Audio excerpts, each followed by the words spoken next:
If you want to tell MongoDB exactly what index to use, you can do that using a hint command.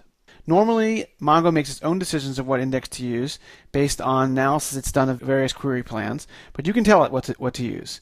And the way the hint command works is in the shell, you would append it to the end of the query, and you'd say hint, and then you give a JSON document that specifies what index you want. So this would be, I want the A ascending index, the compound index with A ascending, B ascending, and let's say C ascending.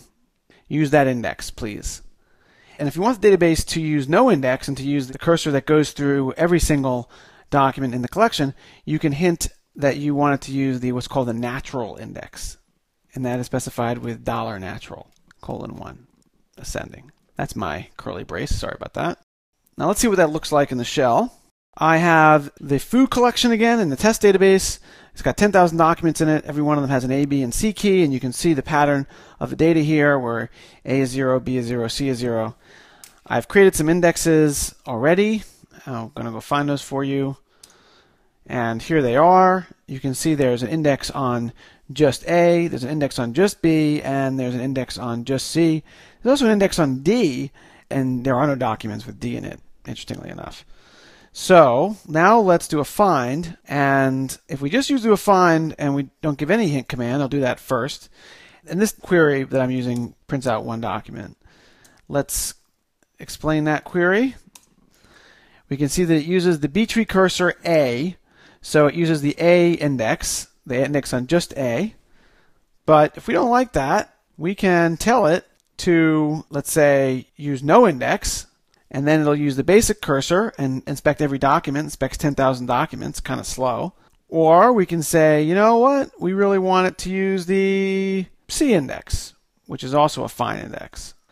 And if we do that, it'll find one object. Again, it's really fast because those are all really equally good indexes for this particular query. So we use the C index with those bounds. What if I tell it to use the D index? The D index doesn't have any documents that satisfy the criteria. So I'm gonna do that. I'm say hint, let's use the D index, please. Let's find it using the D index. If I do that, then I find that it uses the D index and it still returns the document. Now what if I do a new ensure index command and I say, you know, give me an index on E, but let's make that one sparse. So I'm going to say create an index on E and make that sparse. And now I'm going to hint on E.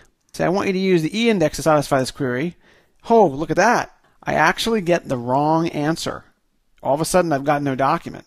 If I hadn't given any hint, I get one document. But if I hint on the E index, I mean, you can argue whether that's the wrong answer or not. But the reason is because the E index is sparse and it doesn't have any entries in it for documents where there is no E key. And if you recall, none of these documents have an E key. There's not a single E key in any of these documents, so it returns nothing, interestingly enough. Okay, now it is time for a quiz. Here's the quiz. Given the following data in a collection, and we have this people collection with 3 documents, name Andrew, title Jester, name Dwight, title CEO, and the third document just says name John. And the following indexes, so you can see the indexes that are on the collection, which query below will return the most documents? And I won't go through them verbally because you can read them on the screen.